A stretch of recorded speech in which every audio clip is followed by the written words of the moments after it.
Hey bruh, spoiler warning for Wakanda Forever, but we gotta talk about what is next for T'Challa. Like bruh, it's apparent they've chosen this route to recast T'Challa.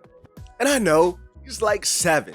But come on, they have to have a plan, right, to have him become a Black Panther as soon as possible. I have a theory on how they can make that happen in Black Panther 3. What's up? It's Kendall with Normies to Nerds. Thanks for stopping by. Please drop a like and subscribe to the channel because we're grinding to our first 1,000 subs. Let's get it. So let's talk about how we can go from seeing this 7 to 8-year-old T'Challa becoming a Black Panther and the King of Wakanda by Black Panther 3 without us having to wait like 10 years for that movie to come out. So first things first, he's going to have a clear path to the throne of Wakanda and to the mantle of Black Panther.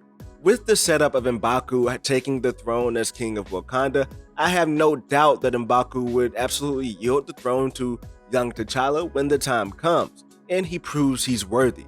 The same thing for Shuri as well. Like, I take it that she is going to continue her role as Black Panther, but will become detached as being Queen. And down the line, I feel like she'll have no hesitation to give young T'Challa the role as Black Panther as well. So boom, that clears like his path and his claim to the throne and to the mantle of Black Panther.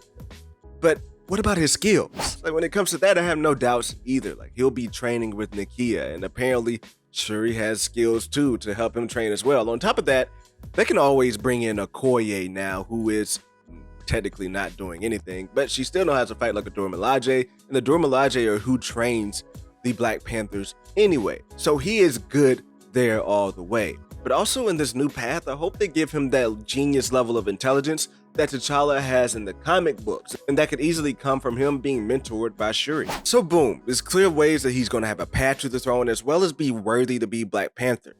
But just how will we get there in Black Panther 3? Well, think about where we left off with the state of Wakanda. They basically said like, yo, we're going to take all the blame for all of the ish that Namor drummed up and caused with all of the world, right?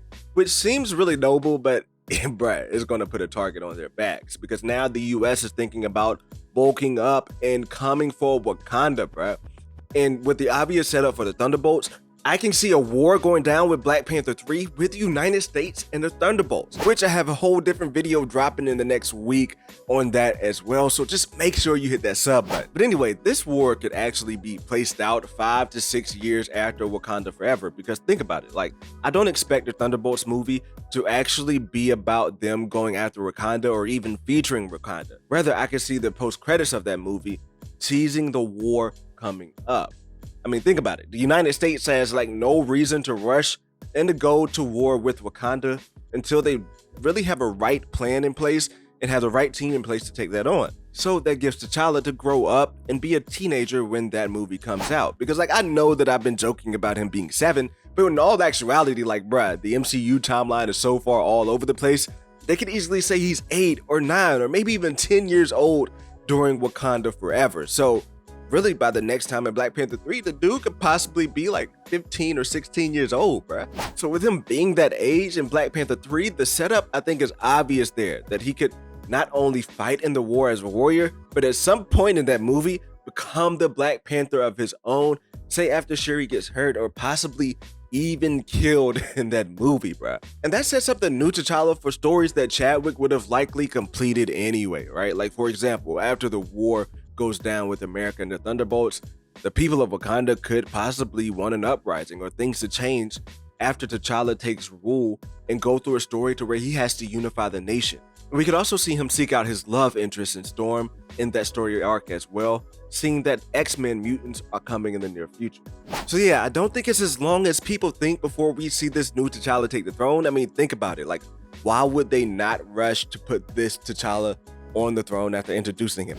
But on a side note, to keep it a buck, we do have to find a way to fill this void of Black Panther when it comes to Secret Wars.